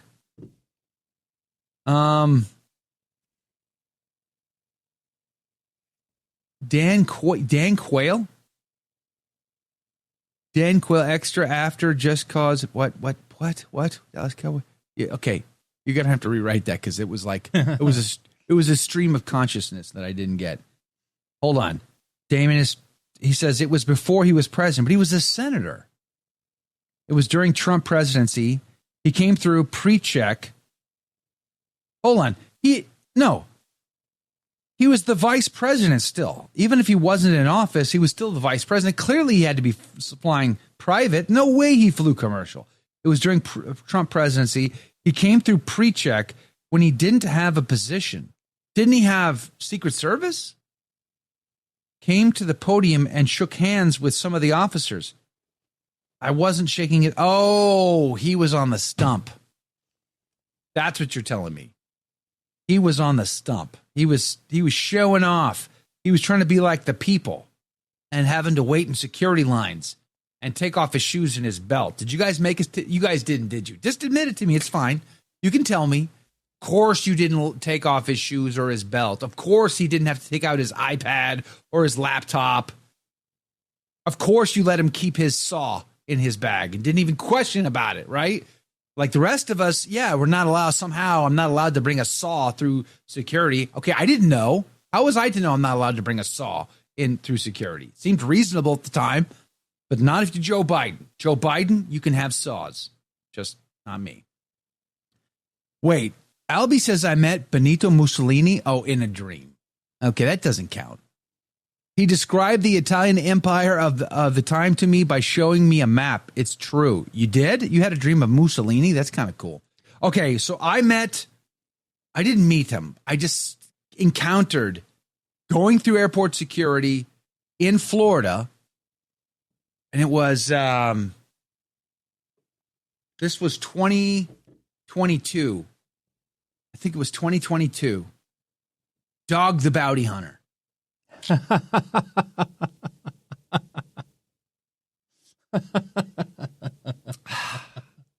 true. Lunch Bucket Joe. Gregory says, Dog, what's wrong? Dog the Bounty Hunter. Funny. And I'm like, Dog, hey! I got all groupie on him for a second there. Well, it was like, it's Dog the Bounty Hunter. I'm like, what? That's Dog the Bounty Hunter. That's a pretty amazing thing. Joe, couldn't you see not to bring a saw? I saw. Well, you know what those posters say all over the airport and everywhere? You know, if you saw something, say something. Exactly. And that I interpret to mean I can have saw. Yeah. If you see something, because I something. got to see and saw, right? Yeah. So there we go. Lynn Pine, Joe, what is the title of the Dan Burke book you mentioned earlier? It is called The God of Endurance by Sophia Institute Press. Hey, dog, I said that. It's funny. Mussolini was a fascist. He was not a good man. That's true. Female KC Royals fan from Nebraska. However, there is a suggestion that he might have died in a state of grace, which allowed him to spend the rest it's beyond a suggestion. It's a private revelation from someone who's currently a blessed in the Catholic Church, who offered up many prayers and masses for him in purgatory and was gifted with a mention that he, did his time and paid his dues and made it to heaven. This is a private revelation. You know, you're not required to believe it, but I'm going to believe it. I want to believe it. Let's put it that way. Yeah, exactly. It's because if God can forgive Mussolini, then there's a chance for me. Exactly. Praise be to Jesus. Mussolini, ora pro nobis. You're going to get in trouble, Joe. I am going to get in trouble over that. Sorry, you're already in trouble. That's true. We're all I drove behind marvelous Marvin Hagler. Jane, what is going on in your life that you're meeting all these people? Like Louis Gossett Jr. and marvelous Marvin Hagler? No way. No way. That would be kind of cool. Never heard of Blessed Eldverveg. How do I say that name correctly? I don't know because I don't know what that name is, but it's Blessed Elviga or Elvija. Elviga. Yeah, Carboni. Elviga Carboni. Blaine, good morning. Welcome back. I trained under Billy Blanks. What? You trained under Tybo Master Billy Blanks? You're kidding me. Who remembers Tybo? Man, oh man. I was thinking about that the other day too, because I do kickboxing for cardio. And that's how I hurt my knuckle yesterday, actually. And I was thinking about Billy Blanks. Like, man, he was a pioneer in the biz way back in the day. Back when, like, 'cause when I joined the Marine Corps in 91, my recruiter forced me to go to aerobics classes. It was always so embarrassing. You know, you're doing your aerobics thing, you know, and you're just you're the only dude in the class and you're just embarrassed the whole time and you can't keep up and you're gassed and winded. But then there came Billy Blanks and Tybo. At least if you're going to do aerobics, make it look cool. Make it look like it's a martial art, like a manly thing. So here, hats off to Billy Blanks. Where is he today, by the way? You received your black belt from him? Blaine, that's amazing. Is he still alive? I don't even know. That's super cool. Billy Blanks. Ekrur, I almost saw the King of Norway in a parade when I was in the 5th grade. He was in the area to dedicate a monument to Norwegian immigrants. I saw a big limo go by, but couldn't see who was in it. Billy Blanks has a YouTube channel? Oh boy. I got to go look that up. Hold on. YouTube's. I got to do it right now before I forget. Billy Blanks. I got to know what he looks like today. Yes, he does. The Power of Taibo. 4 days ago, this says. Hold on. I'm muting it. Look at this guy. What is he, 98 years old?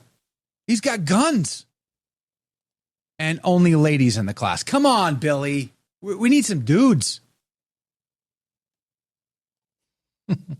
Look at this guy. Still in fantastic shape for his vintage. That is crazy. Billy Blank. Sorry, I'm going to have to watch some of that. You got to leave. Mass at 9. Please keep us in your prayers. I'd be grateful to you. Roxanne, good morning to you. I also helped Marie Osmond with her flight while working for a major airline. She was funny and had just finished Dancing with the Stars. Oh, that's kind of cool. Marie Osmond. Remember her and her brother back in the day? Wow. Marie Osmond. She's flying coach, I'm guessing. It's been a while since she's kind of been famous or in the news. Female Casey Royals fan says, I couldn't believe my niece actually sang that song. I don't think she knew what was actually about in the chorus. She also sang, Mary, did you... I'm getting sick just thinking about that. Mary, did you know? And did not realize that it's a blasphemous Protestant song. Exactly. Hate that song. Mary, did you know? Honey West says, how did you hurt your knuckles while using your feet kickboxing? Well, kickboxing is both feet and hands. Did you not read the instructions? Well, I'm old, okay? Cut me some slack. I normally punch with gloves. I normally do my thing with gloves. But I was doing calisthenics. I didn't have the gloves on because I was doing the calisthenics. And I like to intersperse in the break time between exercises. I like to jam the bag. And for whatever reason, I was landing the punch wrong, which is not normal for me. And I got this ginormous bruise between the knuckles right there. Really strange. It swelled up pretty good yesterday. Now it's all bruised. So I'm not sure exactly what I was doing wrong. But then I put the gloves on and I sealed the deal to make it worse. Hey, Loki says, Joe, do you think you could do a Marines fit test now? No. The answer is no. I could not pull that off. 3 pull-ups or 34 push-ups, 1 point. No, hold on. That's not Marines. They say no. That is not a Marine test. The physical test for the Marine Corps was 3-mile run in 15 minutes, 20 pull-ups, and 80 sit-ups. That was the PFT. Are you telling me they've changed it? That's bonkers. There's no way they reduced it from a 3-mile run to 1.5 miles. We had to do the PFT on day 1 of boot camp. There was no building up to it. We had to do 20 pull-ups, 3-mile run, and 80 sit-ups on day 1. Now, not everybody got 20 pull-ups. I certainly didn't. And not everybody got to 80 sit-ups. I did. I could do 80 sit-ups, and I could do the 3-mile run, no problem. The pull-ups was a pain. The pull-ups was hard. I didn't get the pull-ups until the end of boot camp. Once I got to the end of the boot camp, I could easily do the 20 pull-ups. But man, it was like pain and suffering to get there. So hard. But I don't think I could do it now. You got to understand, when I got out of the Marine Corps, I was pretty deeply depressed, and I gained a lot of weight. I developed incredibly bad habits. And at my peak weight, I was like 460 pounds. And I've dropped 200 pounds. So I do work out several times a week, and I do a lot of cardio, but I don't I'm not trying to be the 17-year-old Joe McClain. That ship has sailed. I just want to be healthy and strong. I want to be able to climb a mountain and kill an elk. That's my goal. And I want to be able to defend my family if I have to. So that's why I like the kickboxing as exercise, because you combine it with the combat sports, and you get kind of the best of both worlds in that. So you get good contact, you get a lot of exercise, a lot of cardio out of the deal. Your heart gets a lot of benefit out of that deal, and you do some training as well. I did serve in the Marine Corps, yes, but I was not a good Marine. I was a terrible Marine. I started off great, and then it ended horribly because I was a young dumb man who was really a boy in men's skin, just trying to satisfy my own inclinations. Female Casey Rose fan says, how will Joe survive without Jake when he's on his honeymoon? This is a good question. How are we going to survive that? You are going to produce the show from your honeymoon, right? Like I thought that was the deal. Yeah, exactly. You can go. The show must go on. But you have to also produce, like in Scotland. You're getting up at the crack of noon at that point. Yeah, that'll be not difficult at all, producing the show from Scotland. No, logging into the studio remotely. That'll not be difficult at all. So man, that's going to be tough. The team back home is going to be like pulling double duty while you're gone for 2 weeks.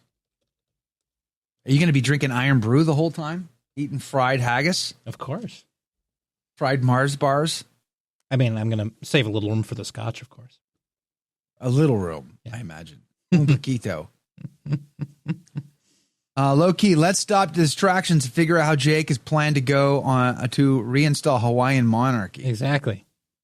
Is that going to be your honeymoon? You're actually going to go to Hawaii and launch a coup and reinstate the monarchy? That would be great. That would be a fun honeymoon. Would it be? Well, I don't know if your spouse for me. as much fun. She may think, could we just possibly go spearfishing instead? Because that would be fun. Spearfishing in Hawaii would be amazing. See, I never did that. Why didn't I do that? I lived there and I never once spearfished. This is why I say I'm a terrible Marine.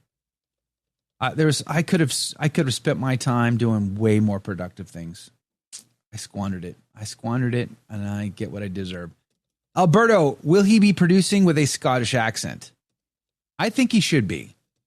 If you're going to go to Scotland, you should have to speak in a Scottish accent. It's the tourist thing to do, right? You won't get in any trouble. You won't get any haters over there if you're none. I think you should have to wear your kilt, fake the bad Scottish accent, and always have an Iron Brew in your hand. Just to fit in, just to kind of be, the thing is, the Iron Brew part would probably be correct because they legitimately do drink tons of Iron Brew over there. Tons of Iron Brew. And eat tons of fried food. Yes, they do. And drink a lot. Oh, yeah. Darren says I've come here to drink Iron Brew and kick kilt. They never wear their Iron Brew. And I'm all out of the Iron Brew. The guy who filled in for Jake the other day was pretty good under the pressure. Yeah, he's not bad. Mike's got a lot of experience. He used to run like sports games and stuff. Yeah, Mike Patino is amazing. Yeah, he used to run. He used to great Catholic dad, husband too. By the way, good man. He's on the team. He's the boss. So yeah, watch what you say. Exactly. Christine OFS. X's, your show so many can hear Dr. Miller talk with such clarity on why no deaconesses. Notes taken too. Praise be to God. Do we have people watch on X? No, nobody watches on X ever. I think she meant that she loves the show, or like hugs X's are hugs, right? Oh, okay. Like when you do X's and O's, it's hugs and kisses or something like that. So I don't know. X's your show. Yeah. So she doesn't mean on X. See, all my exes live in Texas. All my exes live on X. No, that's not true. Actually, I have no idea what X's are out there. I don't pay any attention. I don't go looking, and neither should any of you males. Live in Texas. Let him go. Cut the cord and move on with your life.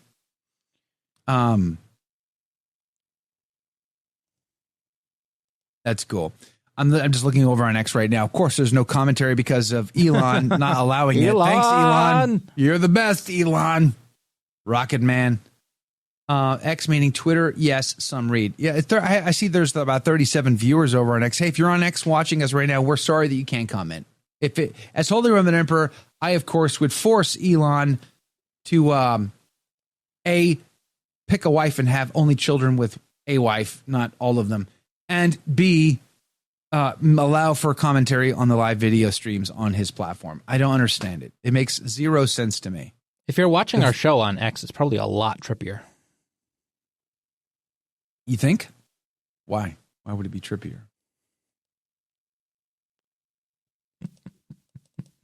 Not sure why you would say that.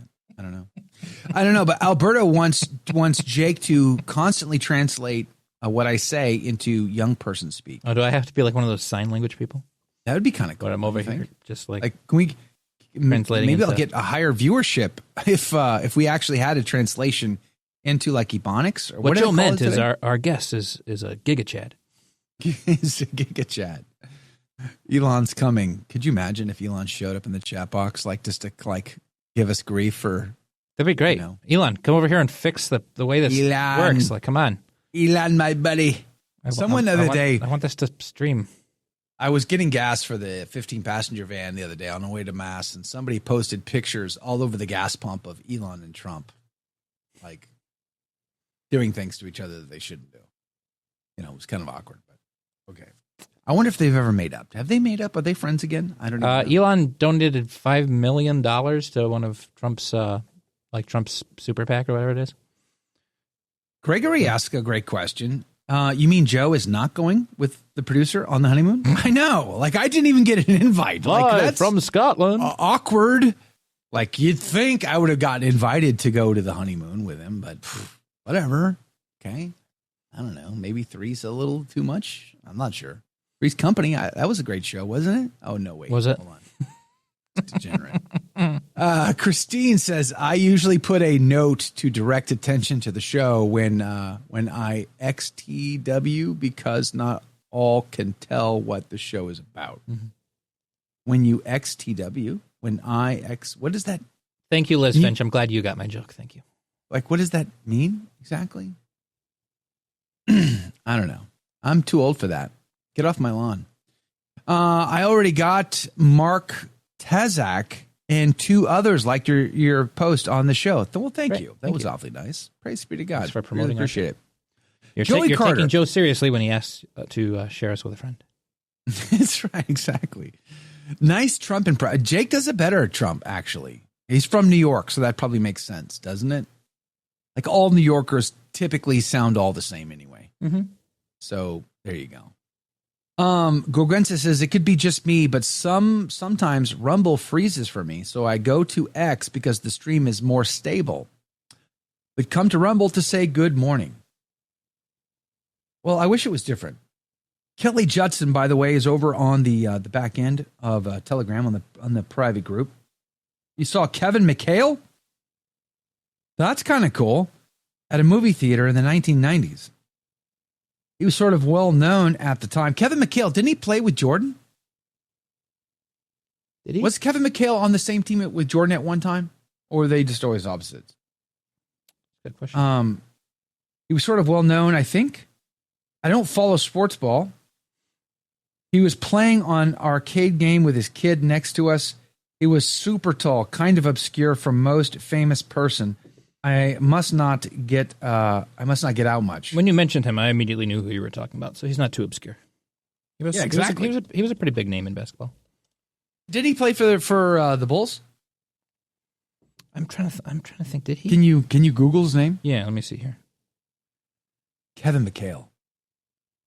I got to when I was a kid in high school, I was in among other things Air Force ROTC, and as an Air Force ROTC kid, we were often invited to do the opening color guard for the games for the Spurs. So, of course, we clamored to volunteer for that duty because we got to go to the game for free and be on the court, which was really cool. So I got to do that a few times. And, of course, that was in the day of the Admiral playing and Terry Cummins and a bunch of other famous Spurs. So I got to see them. That was awesome. He played his whole career with the Celtics. Like I said, he played with Larry Bird. That's what I said. Won 3. I said Larry Bird, didn't I? Won 3 NBA championships. Why did I remember him being with Jordan? Maybe it's just against Jordan. I had that impression too, that at some point he had played with him, but no, he was Celtics the whole way. He was that full career. He was with Larry Bird and Robert Parrish. That's it. My dad, absolute fanboy of Larry Bird. Championships in the 80s. In fact, see, Larry Bird is from French Lick, Indiana. My dad is from Indiana. Mm-hmm. So one time, my dad and I drove to French Lick. We ate at Larry Bird's restaurant, which had a free throw hoop in it. That you could while you're waiting for your meal, you can go throw free throws. Mm-hmm. And then we found out where he lived, where his house was in French Lick, and we stalked it. My dad and I. Mm-hmm. Man, he was a huge. He was also big in Minnesota basketball, University of Minnesota. See, Lynn Pine knew he played for the Celtics. I didn't. I totally spaced that. Got it all wrong. I thought for sure. I'm trying to think. It must have been a similar name I was associating him with. I don't know. Got it wrong. Not sure. Maybe they played together in the Olympics. Thank you, Liz. I bet that's it. Did he play on the All-Star team? Let's see here. Yeah, Alberto, you're right. The creatine is not doing its job. Good grief. I suck at this. Trying to find you take turmeric. Career. I take turmeric tea, low-key. I have tea at night, ginger and turmeric. You're putting on your socks, Coda. It's good to know. You wanted to say something, so there you are. There you have it. Kevin McHale was not on the 92 team. Man, did I ever get that wrong? Oh, okay. I really got that wrong. Yikes. That's too bad. I must have associated him with someone with a similar name. How unfair was it for the United States to put its megastars on the basketball Olympic team? I know. Italy, all these countries, they always put their professionals on the team. But let's just be honest, it ain't the same. Clearly it's not the same, right? Was it fair of us to do that? I don't know. We should have put some sort of high school JV team out there. We probably still would have won. Hey, you speaking of Kenny G, so have you ever watched Herb Alpert on his trumpet? I'm revisiting his amazing music in the 60s. No lyrics. He is he is in his early 90s. But I'm not in my 90s. Praise be to God for that, Christina. What was the name of his band? The Tijuana Brass? I'll have to check it out. I think I might have heard it before, but I'm not sure. I will look into it. Hey, God bless you all. Thanks for hanging out, having a good time with us today. We'll see you right back here tomorrow morning for another round of A Catholic Take. And you sharing this with a friend is highly appreciated. So from all of us to you, thank you and God love you. See you tomorrow.